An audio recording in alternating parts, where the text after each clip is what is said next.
आयचा टन्ना घोडे लावेन बोचा ए फडणवीस टन डांबरी डांबरी से जाएंगे बेसन भाकरी खाएंगे या सगळ्या शब्दांचे प्रणेते आणि मराठा आरक्षण याच्या खाली झालेले मोठे नेते मनोज जरांगे पाटील हेच खरे महायुतीच्या विजयाचे शिल्पकार.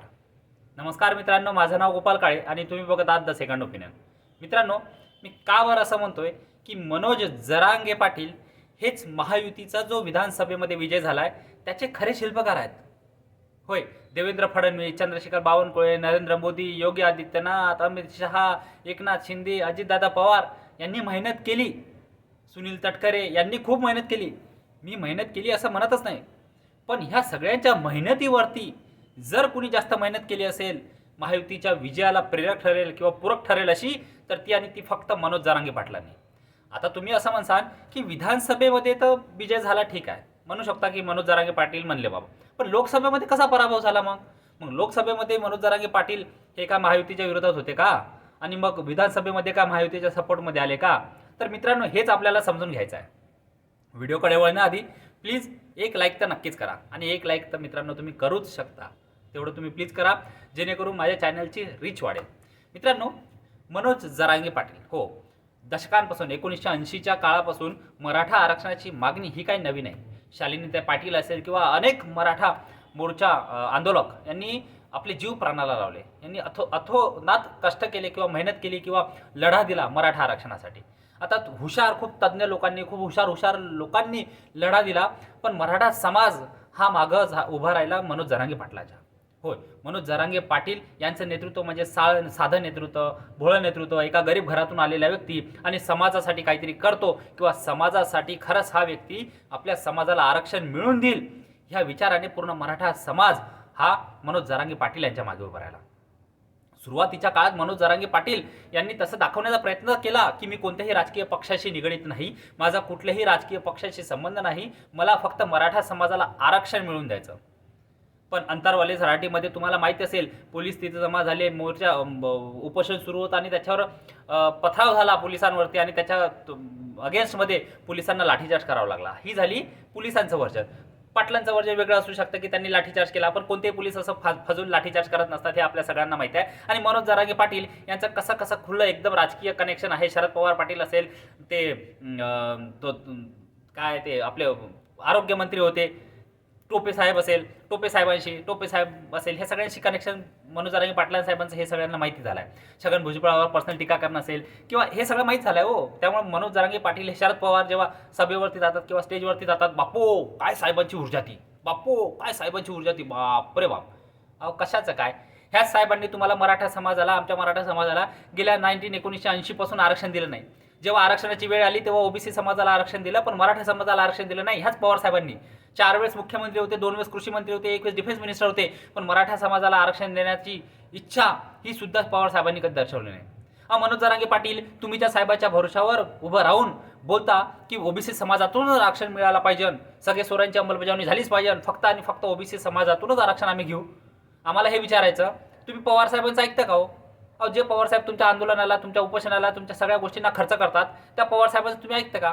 ते पवार साहेब दोन्ही टपल्यावर हात ठेवतात. तेच पवार साहेब म्हणतात की मराठा समाजाला आरक्षण द्यावं, ही माझी धोरणं आहे, ही माझी भूमिका आहे की हो, मराठा समाजाच्या आरक्षणाच्या मागणीसाठी मी सहमती आहे, मी समर्थन देतो, पण कोणत्याही समाजाचं आरक्षण हिसकावून एका समाजाला देणं याच्याशी मी सहमत नाही. म्हणजे ओबीसीतून आरक्षण मराठा समाजाला देण्यासाठी शरद पवार सहमत नाही.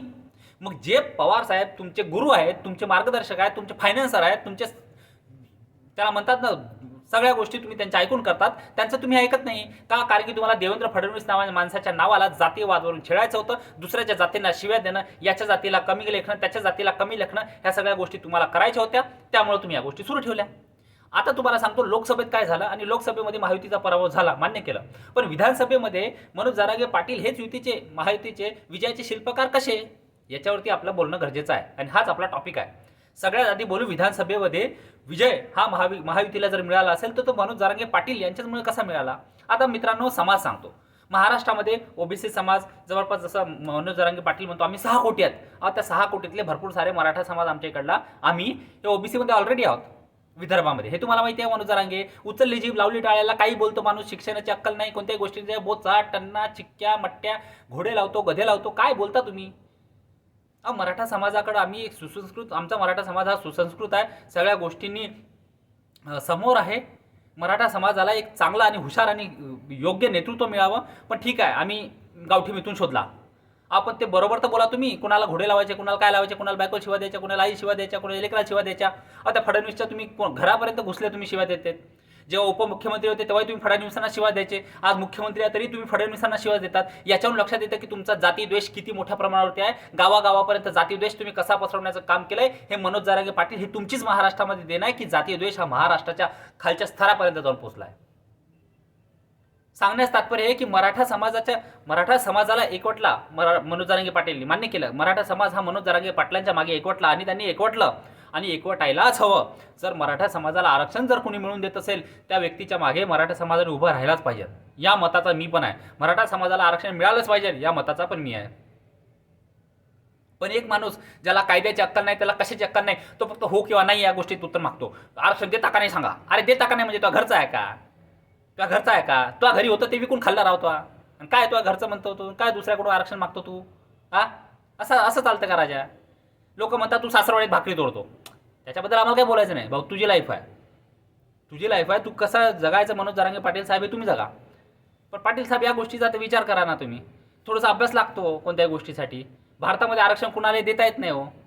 त्याच्यासाठी financially, socially, politically, economically weak दाखवावं लागतो तुम्हाला. आता पॉलिटिकली वीक कसं दाखवता तुम्ही? आता तुम्ही स्वतः सांगता 140 आमदार मराठ्याचे आहेत. मग मराठा समाज हा पॉलिटिकली मागासवर्गीय कसं? कारखाने, साखर कारखाने तुमचे, साखरेचे कारखाने तुमचे, शिक्षण संस्था तुमच्या, दुकानं तुमचे, सगळंच. आणि मग इकॉनॉमिकली वीक कसा? पॉलिटिकली वीक नाही, इकॉनॉमिकली वीक नाही. आता सोशल वीक सांगू. आता तुम्ही पाटील, आम्ही पाटील. मग पाटील हा सोशली वीक कसा झाला राजाओ? पाटील आम्हाला कमजोर समजेल, आम्ही पाटलांना वरचं समजतो, आम्ही पाटील आहोत, आम्ही दुसऱ्यांना कमजोर समजू ना. मग सोशली पण आम्ही एकदम हायर स्टॅटामध्ये येतो. मग आम्ही ना पॉलिटिकली वीक, ना पॉलिटिकली वीक, ना इकॉनॉमिकली. मग कसं काय मिळणार राव? बरं, तुम्हाला 10% आरक्षण दिलं आहे, पण तुम्हाला माहिती आहे ना तुम्हाला फक्त आणि फक्त जातीवाद पसरवायचा आहे. आणि शरद पवारांची जी भूमिका आहे, सुप्रियाताईंना मुख्यमंत्री बनवण्याची भूमिका तुमची पार पडली नाही महिला महाराष्ट्राच्या, कारण तुम्ही हारले. दिवस रात्र त्या फडणवीसला शिवाय देत बसले, दिवस रात्र प्रत्येक जातीला शिवाय बसले. त्या छगन भुजबळला शिवाय दिली, माळी समाज अंगावर गेला. छगन भुजबळ दिवस रात्र शिवाय दिला, माळी समाज म्हणून असं का? मग थांबा आता आम्ही येऊ द्या इलेक्शन. लोकसभेत आम्ही चूक केली राजाओ, यांच्या मागे उभं राहिलो नाही. त्या पंकजाताई त्या धनंजय मुंडे शिवाय देत बसले, तो वंजारी समाज अंगावर घेतला. त्या संजय राठोडच्या मागे लागले, आमचा बंजारी समाज अंगावर घेतला. त्या बावनकुळे शिवाय दिला, तेली समाज अंगावर घेतला. फडणवीसला शिवाय दिला, ब्राह्मण समाज अंगावर घेतला. ब्राह्मण समाज 2.5% महाराष्ट्रात मान्य करतो राव. पण 2.5% ब्राह्मण समाज हा काही पॉकेट्समध्ये डिवाइड झालेला आहे, काही पॉकेट्समध्ये एक झालेला आहे. पुण्यामध्ये हा समाज 12 ते 15% होतो, नाशिकमध्ये जवळपास 10% होतो. साहेब, या गोष्टीचा विचार करा तुम्ही. विचार तरी कसा करता म्हणा. टन्ना पुच्चा ह्या सगळ्या गोष्टीवर तुमची PhD झालेली आहे, तुम्ही विचार तरी कसा करसान? तर तुम्ही फडणवीसला शिवाय देत गेले, ब्राह्मण समाज जो काही पॉकेट्समध्ये इफेक्टिव्ह आहे तो अंगावर गेला. माळी समाजला तुम्ही अंगावर घेतलं, माळी समाज विरोधात गेला. ते धनंजय मुंडे, पंकजा मुंडे शिवाय देत बसले, तो वंजारी समाज अंगावर गेला. बाकी ओबीसीला बोलत बसले, ओबीसी समाज अंगावर गेला. त्या लक्ष्मण हाकेला शिवाय देत बसले, धनगर समाज अंगावर गेला. मग तुम्ही ठेवलं कोण? आणि ज्या ठिकाणी 2 मराठा उमेदवार उभे आहेत तिथे मराठा समाजाचे दोन्हीकडे संबंध आहेत. आमचा मराठा समाज म्हणजे एकाच्याच मागे धावणार थोडी आहे. आमचा मराठा समाज हा कोण नेतृत्व देऊ शकतो, कोण आपली मदत करू शकतो, ह्या सगळ्या गोष्टींचा विचार करून लोकांना मत देणारा आमचा मराठा समाज. तुम्ही म्हणजे आम्ही नाही हो, आम्ही मराठा समाज आहोत. 96 कोळी मराठा म्हणजे तुम्ही एक मराठा आहात. तुमच्याकडे आम्ही नेतृत्वाच्या दृष्टीने पाहिलं की मराठा समाजाला आरक्षण हा व्यक्ती देईल. पण शरद पवारांच्या नावावर तुम्ही जसं महाराष्ट्राचा नाचक्कीपणा केला ना मनोज जरांगे पाटील, त्याचं फळ आहे हे. आज तुम्हाला कशाची भीती वाटते? आज तुम्हाला भीती या गोष्टीची वाटते की घरी गेल्यावर बायको आपल्याला पाणी, हाताने घ्या पाणी, आता बस झालं तुमचं, लय आता मर्सिडीजमध्ये फिरायचं, कार बोके एवढं मोठ्या फुलाच्या JCBनं फुलं, आता कोण देतं तुम्हाला पैसे हो एवढं? कुठले पैसे येतात? कधी कधी विचार येतो की तुम्हाला येतात कुठून पैसे एवढे? लाखो करोडच्या बाटल्या, त्या पाण्याच्या बाटल्या लाखो करोडच्या, 20 रुपयाची बॉटल घ्यायला आज जीवावर येते हो. 20 रुपयाची बॉटल घ्यायची माणूस मध्ये जाऊ दे, हॉटेलमधलंच पाणी पितो जराशी. मनोज जरांगे पाटील साहेब एवढे पैसे येतात कुठून? ते टोपे पडले राव तुमच्या नादात. माणूस चांगला होता, आरोग्यमंत्री म्हणून चांगलं काम केलं होतं, पण ते टोपे तुमच्या नादात पडले. आता काय करावं? त्या गोष्टीचा विचार करा जराशी. त्यामुळं विजयाचे शिल्पकार हे मनोज जरांगे पाटीलच आहे. तुम्ही काहीही म्हणा आणि कसंही म्हणा. ठीक आहे. तुम्हाला या व्हिडिओबद्दल काय वाटतं हे प्लीज कमेंट बॉक्समध्ये सांगा आणि प्लीज चॅनलला लाईक शेअर आणि सबस्क्राईब करा. धन्यवाद.